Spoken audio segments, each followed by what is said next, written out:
আপনি দেখছেন news now, আমরা জানি কোনটা খবর। राज्यपाल इंद्र सेना रेड्डी नल्लू ने शनिवार को अगरतला के नजरूल कला क्षेत्र में आयोजित emergency blood services and ray of hope नाम के राज्य स्तरीय कॉन्फ्रेंस का औपचारिक उद्घाटन किया। राज्यपाल ने इमरजेंसी स्थितियों में तेज और बिना रुकावट ब्लड सप्लाई करने पर खास जोर दिया है।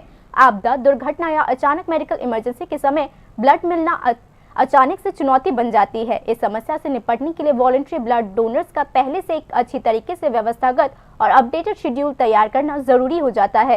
राज्यपाल इंद्र सेना रेड्डी नल्लू ने कहा कि इससे इमरजेंसी के समय ब्लड डोनर से ज्यादा जल्दी संपर्क करने में आसानी होगी। उन्होंने यह भी बताया कि ईवीएस यानी इमरजेंसी वॉलंटरी सपोर्ट मैनेजमेंट के जरिए इमरजेंसी स्थितियों में ब्लड इकट्ठा करने और सप्लाई करने का प्रोसेस आसान और तेजी से हो सकता है। राज्यपाल इंद्र सेना रेड्डी नल्लू ने यह भी कहा कि मॉडर्न टेक्नोलॉजी और वॉलंटियर इनिशिएटिव्स को मिलाने से राज्य में इमरजेंसी हेल्थ सर्विसेज की क्वालिटी और भी बेहतर होगी।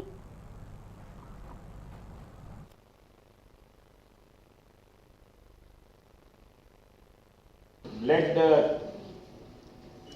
लेते हैं तो ब्लड हमारे को ब्लड डोना बोल के मांगने वाले बहुत होते हैं।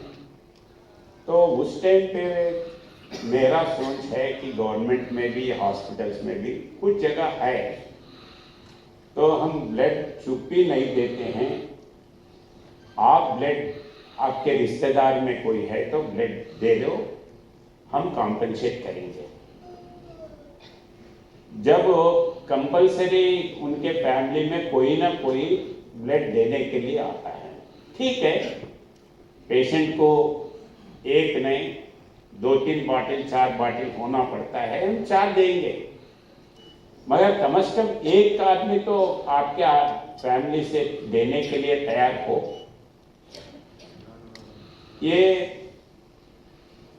रिस्ट्रिक्शन लगाना पड़ता है। रिस्ट्रिक्शन है ना, मॉरल रिस्ट्रिक्शन, हार्डकोर नहीं है।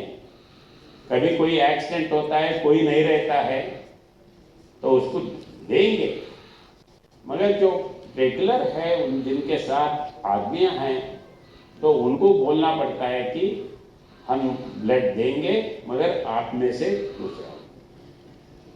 अब हमारा ब्लड हमारे को दो बोल के बोल सकते हैं, मगर कभी कभी ब्लड वो जमता नहीं, रेयर ब्लड होता है। जैसा नेगेटिव वो पॉजिटिव तो ज़्यादा मिलता है, वो नेगेटिव जैसा है वैसे ही ये नेगेटिव मिलना और ये भी नेगेटिव मिलना बहुत मुश्किल है। तो उसीलिए ये नेगेटिव बी नेगेटिव जो भी नेगेटिव डोनर्स हैं उसका लिस्ट तैयार करना, अवेलेबल रखना, ये ज़्यादा से ज़्यादा जरूरी है। क्योंकि अगर ब्लड दिया तो फिर वो 3 महीने, कम से कम 3 महीने तक रुकना बोल के बोलते हैं।